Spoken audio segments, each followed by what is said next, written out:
Hey guys, welcome back to the CulePodcast. Welcome back to another match reaction.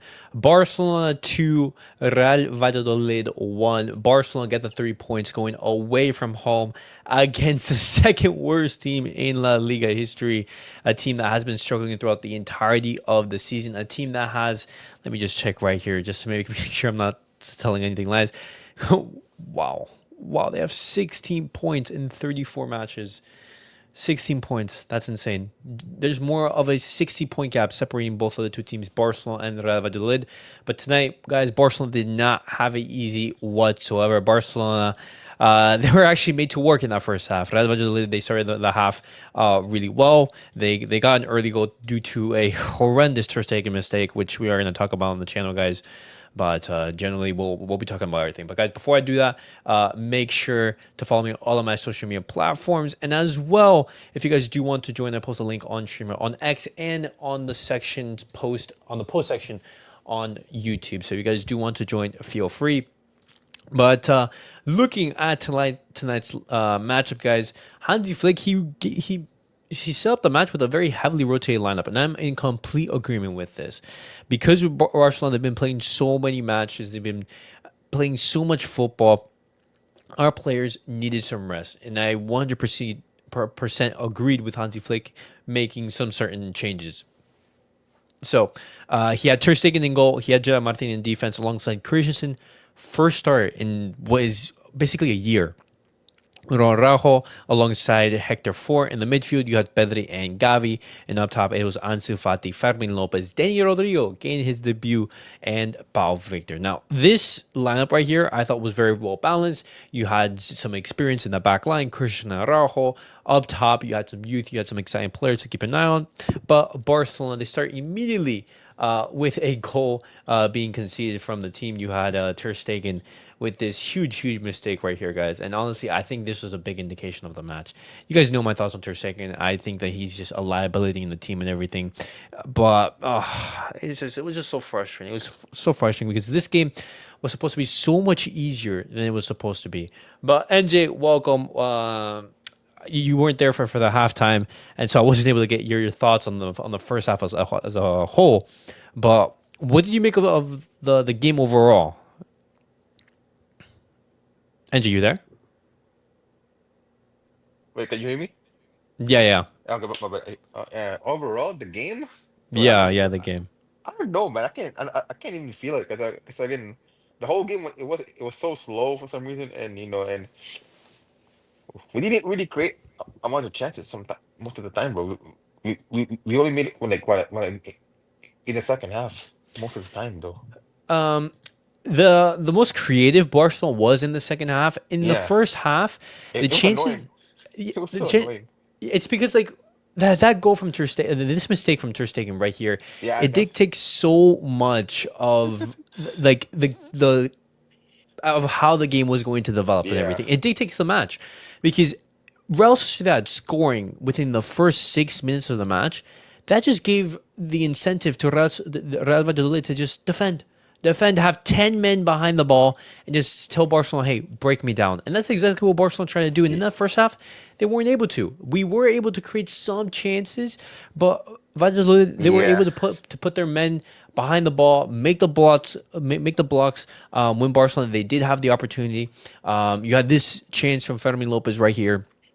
Mm-hmm. But you see the Yeah. defender block it. You had another chance right here from Ansu Fati, which we are going to talk about his performance. I don't think it was necessarily the best. You had this chance right here from. Oh wait, actually, that's it. But Barcelona scored Yeah, those two chances exactly. in the first half. Oh, this one right here from Pau Víctor. Yeah. This one right here. But the goalkeeper saved it. But other than that, he wasn't able to create much. But NJ, I want to talk firstly about Ter Stegen because I was so furious at Ter Stegen making this error. Now, yes, after this error, he was able to come back into the game. He was able to have some good saves and everything. But I am so critical of Ter Stegen because that mistake from him is going to be shadowed. Is going to be basically Yeah. erased because Yeah. Barcelona, they were able to get the win. Now, Hmm. talk to me. Who do you blame for this goal? Do you blame maybe Ansu Fati or Rajo from not blocking the cross from Ivan Sanchez? What do you think?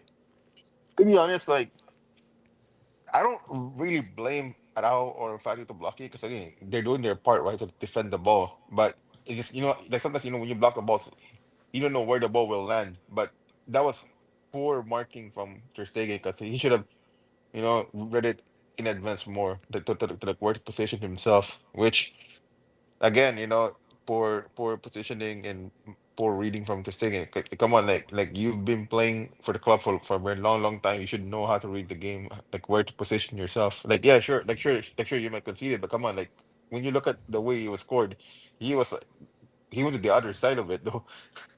Like that's annoying. Like The, like look at how he's jumping. Ter Stegen is yeah, not anywhere near the ball. exactly. I'm like no way. I'm like yo, I swear. I can't lie there. The moment that he considered out in right away, the people gonna be like flaming him. Already, I knew right away when he conceded that goal. Like say, okay, it, it, it's a different if he was there in the right position, but just poor defending. But he was completely out of not even close to the ball where the ball went. Yeah. So No.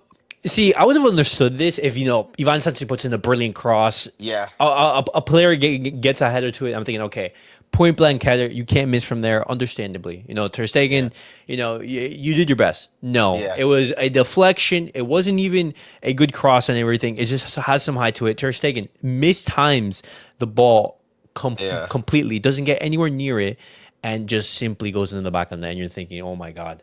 What a fantastic start. Just Ter Stegen, after what 6 7 months of being out injured, you Yeah, come back exactly, and within the first 5 minutes you make a mistake. exactly, Brilliant, brilliant. exactly. Someone says Ter sell him already, dude. I was on social media and I was seeing what some of the people were saying. Yeah, Ter it's still statue, joke. It's still Ter jokes, yeah. terminate his contract, Yeah, everything, but everything. the thing is, he's gonna be staying in the club anyways. Because I don't know why, but it is what it Uh, is. It is what it is. No, no, no. Do you Sadly, know why? It's because for the rest of the match, he was able to make up for that yeah, because for sure. Yeah, he fair was enough to him. able to come out really well. I'm gonna give Yeah, credit to him. He was able to come out really well. He yes, was able to snuff out the danger. He's much more comfortable being a sweeper keeper, and that's understandably. He's been yeah. playing at Barcelona for, More basically all 11 his years, career. basically Yeah, 11 11 years. years. I understand Ter Stegen being more comfortable than Chesney, but it's because of those mistakes that I just say, get rid of Ter Yeah, Stegen. Get rid of Ter Stegen. Simple as that. I Simple can't, as that. but I can't deny like every goalkeeper that we had for like starting goalkeeper always had the boat soon change with them, bro. Yeah. From first goalkeeper to Victor Valdez to here, like every time, Mm-hmm. bro, we all got those kind of goalkeepers. I don't know why, bro. Yeah, yeah. Yeah, go Um, on.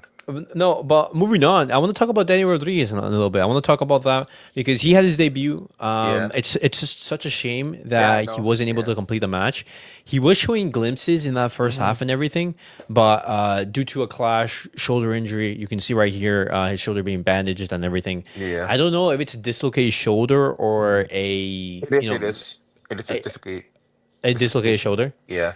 Okay. But again, it showed you right. Like this is his first game. Obviously, the game different compared to the academy level was different. That's why probably his body was shocked when he got hit. Right. So No. it makes sense. But again, saying it sucks for him because it's his debut. But hey, at least he showed he has promise on it. But it is what it is. No, and it's such a shame because he's been dealing with Yeah. muscle injuries like throughout the entirety of the Yeah. season and everything. He's Yeah. he's really small, so when that clash came in, his shoulder was in an awkward Yeah. position. Hopefully he recovers well because I wanted to see more from him. I wanted to see Yeah. more from him.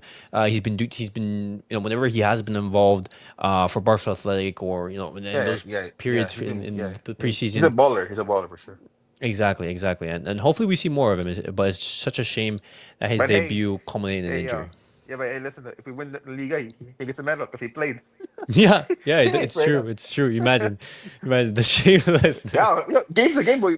Listen, when Hey, you touch hey, hey. grass, 30 minutes is 30 minutes. You're out there on yeah, the pitch. You're out there on the pitch. yeah, but if you touch grass, you play, you win. What's that, bro? That's true. That's true. Go ahead. But what did you make of necessarily this lineup as a whole? Because when Barcelona did concede, I did see some criticism in regards to Hansi Flick. Do you think that it was the right decision by Hansi Flick to heavily rotate the lineup, or no? Yeah, you had to rotate, but obviously, keep some of the starters to like make it balanced, right? But overall, I like the lineup that he made was yeah, it made sense. But instead of Sterling, it should have been Pena at least, Ter Stegen. Okay. Okay. Okay. I instead mean, of Pena. Lee Feng should have played at least. Yeah, yeah. Who do you think was the most underwhelming player in that first half? Because I have one name in I think particular. after Fati, No, to be honest, no. like I didn't. I'm not asking for him to be perfect. Rather than to show us at least some glimpse of like, you know what, at least do something. Just like Yeah. a little bit of flair or pass the ball properly, stuff like that. But it seems like every game that he plays, every minute he gets, he's not improving. And in regards to Ansu Fati, he was much more sharp in that game against Mallorca Yeah, than it this is. game necessarily, and that's such a shame because he was able to have this occasion right here. Let me share it right here, Yeah, I where know which one it is. of course, Yeah, the goalkeeper has a great save. Of course, Ferreira is able to yeah, block that because if this goal went in, I think it would have done a world of good for Ansu yeah, for Fati. sure, for sure. But unfortunately, other than that, Ansu Fati not really able to create that much. Valladolid able to defend, and in that second half, Hansi Flick he basically brought on the big guns. When Dani R he came off injured roughly around the 38-minute mark. He brought on Lamine Yamal. Yeah, He took off Pedri in the halftime. I don't think it's a knock or anything. I just no, think no, it was no, something that was planned because I yeah, haven't seen any injury reports. It's just you play Pedri for 45 minutes, you play Frankie Young for 45 minutes, and then he also took off Ansu Fati for who was it? Who was it? Rafinha.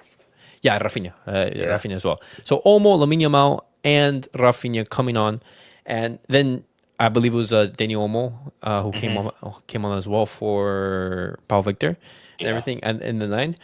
Now, we said that Ansu Fati was the most underwhelming player in that first half, but what did you make of Pau Victor? Because I thought that Pau Victor's performance was promising. Was Oh yeah, it promising. was. It was. Again, remember he doesn't really play that much, but when you play, he shows that a glimpse. If you play him like a lot of games, he will improve. But again, for a player like he's a third string striker. It wasn't that bad at all. Like he showed some glimpse and promises Uh for huh. sure if Mm-hmm. you let him play. But it is what it is, right? You can't really complain about Pau Victor's game play style because again, he doesn't really play that much. Yeah, yeah. I thought it was a really promising performance Yeah, for and sure. everything. He was getting to some very good positions, and there was Yeah, one moment where he was able to get on the end of a cross from Fermin yeah. Lopez, and it's Hmm. such a shame that he wasn't able to Yeah, score I from know. that because if he was able to score from that, I'm thinking, like that would have that would have been such a heartwarming moment for him. But Yeah, of course, the for goalkeeper sure. Like had to when make a you save. when you look at the overall, Pau Victor when he plays, there was many games where he tried to score a goal, but he gets stopped by the goalkeeper all the time. It Yeah. sucks, though. Yeah, yeah, that's true. Yeah, But But his link up play is really good though. I like it. yeah, I like it. yeah. I like it. I like it. It's one of the strengths of this game. Yeah, he's But right. in the second half, Barcelona able to score. Raphinha getting the first goal, Mr. Clutch right Yeah. there. Thank goodness for that. Because if Barcelona, if Barcelona, if we were going to continue on with the same level of performance in that first half, it would have been an atrocious second half. Yeah, I can't lie though. I can't lie. My eyes were about to close because I was so sleepy until Raphinha was about to score. The moment Raphinha scored, I woke up right away. I'm like, oh shit, all right. Yeah. I got Someone says, Paulo Victor showed me everything that I wanted to see. Only wish we could have seen Paulo Torre. yeah, That's true. yeah. This would have been a very good game to see Paulo Torre. Unfortunately, he did pick up a knock, I believe, in yesterday's training sessions and his knee Mm, and everything. yeah. It's so unlucky because this would have been a game in which I believe he would have started Yeah, necessarily. 100%. Yeah, yeah. He would have started for sure. He should. Yeah, 100%. But Fermin Lopez being absolutely clutch as well. He was the one who Yeah. got Barcelona the winner. Great cross from Gerard Martin. And Oh yeah. I would say it was a good performance from Martin. I wouldn't necessarily it was anything bad. I No, think he it's was solid. solid. I'd say these are the type of games in which you play Gerard Martin. Yeah. Necessarily, I don't think Barcelona they were challenged defensively.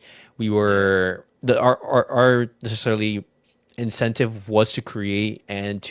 to create chances and everything, Yeah. and that's what Gerard Martin did. Fermin Lopez in No, tons of fair enough to space him. He did his and job. able to finish it in the bottom right hand corner. Yeah, for sure. But moving on now, guys. NJ, I want to ask you, who do you think was the most impressive player on the field? Because I have one name, who I thought was the best player on the pitch. So, yeah. Let's give it Andres Christensen, bro. 100%. Andres Christensen. Come on, Uh, bro. Like, bro. It, It's like he never left, bro. When he came there, bro. It's like he never left. Yo, talk to me about his performance because I thought he didn't put a foot wrong. He did Yeah, he not put a didn't. foot wrong. He was calm, bro, when he played. Like obviously, the goal it happened, but but overall, no, he's he was like very relaxed, and he made Araujo relax, bro, when he played. Because again, because how Araujo when he plays, he's very hyperactive. But with Christensen there, he made sure that Araujo was well behaved. I guess. Okay. In the back four, because he was because Araujo was going mad at some moments. So I'm like, yeah. Christensen, Mm. his passing was accurate at all. No foot wrong, Yeah, defending wise. he did all the basics perfectly, and that's Yeah, what you want a exactly. center back to do. Yeah, Just don't make any mistakes. Passes, be accurate, be in the right position, yeah, and snuff out any danger that is arising.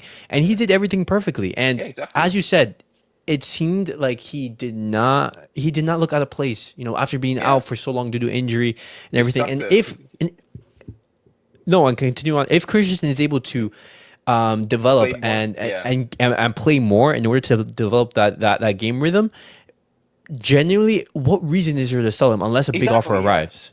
I feel like obviously it sucks that he got injured, but I feel like Flake already had a plan for him, like like the workout, the meal prep, and stuff like that, and how to like prevent injury. I'm pretty sure that if Flick keeps him, bro, next season, bro, if he stays healthy, bro, I feel like we don't need to like buy a center back anymore.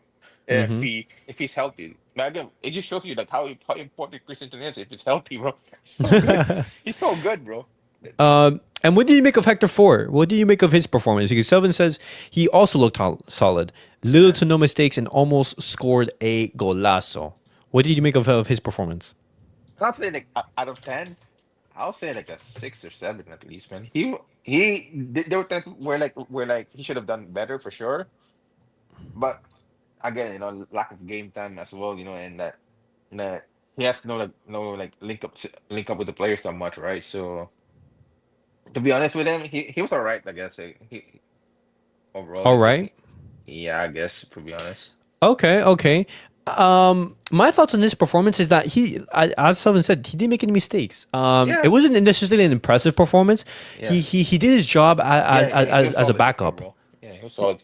That's the difference. If for Yeah, a player who isn't getting that many minutes and is just there to rest yeah. your key players, I think he did a decent enough job, And remember, necessarily. he's only 18 though, but again, obviously, it's different compared to Barça and Yamal. But again, for him, for a backup against what Kunde, who's on, come on, bro, like Kunde's Kunde, right? But again, it's a good experience for him to like learn from Kunde as well. So for him, not to play at this age, not much is okay. It's normal Yeah, yeah. for now.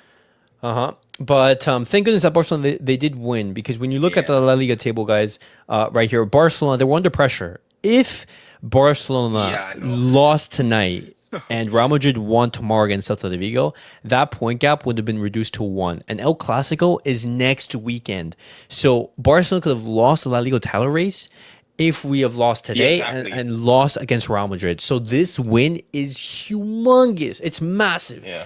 because we could have genuinely lost the La Liga title race today. It could have put on so much Oh, pressure for that 100%. game, and it would have everything have gone to it would have been a flame. It would have been Yeah, exactly. horrendous. Yeah, yeah, yeah. We get a fin by next week then if we lose. Huh. Even if we lose next week, we have a buffer. Even if we Yeah. lose next week, we have a buffer, and that's the most Oh, important thing. yeah. And if Barcelona, because right now we have a 7 point lead, if Yeah. Barcelona manage to win the El Clasico and Real Madrid lose against Celta de Vigo, we have the chance to win La Liga on their heads. 100%. Yeah. Imagine if that happens. Bro, Imagine. it's game over for them though if we beat them in El Clasico. Because again, looking at the match for the last La Liga, if we beat Madrid, right? We just beat Espanyol, we win the league in a 2 draws for Villarreal and we win the league if Yeah, we beat Madrid in yeah. El Clasico. Simple as that. Simple as that. Yeah, we just have But to deliver and finish them. yeah, because even though like tonight's performance wasn't good, it was a very important three Yeah, points. game's a game, bro. We need to win. Every single game from here on out is going to be important. Barcelona, they're going to be needing to get these wins and just keep on going Yeah, because Real Madrid, they're not letting off the pressure. They're What? being intense and 3 more everything. games, man. In league, 2 more games. That's it. Mm-hmm. You just have to overcome it. Showing the fixtures are left. You see this Yeah. right here. You see this right here. So after Real Madrid, you'd have 3 more games. Yeah. We just have to beat, Madrid in Villarreal. Or, I mean, Espanyol, we win the league. That's it. So it's Then, simple as that. then 2 draws after that. I'm fine with that. Absolutely. But Barcelona get the 3 points. Not necessarily the best performance. You saw a heavily rotated lineup. The most important thing is, as I did say, get the 3 points, put on pressure on Real Madrid. And you were able to rest some certain players for that game against Inter. Pau Víctor didn't play. Inigo Martinez didn't play. Szczesny got some rest. Ferran got some rest. Pedri got some rest as well, only out there for 45 minutes. And we're going to be looking towards that game on Tuesday, in which Barcelona are going to be looking to reach the UCL final.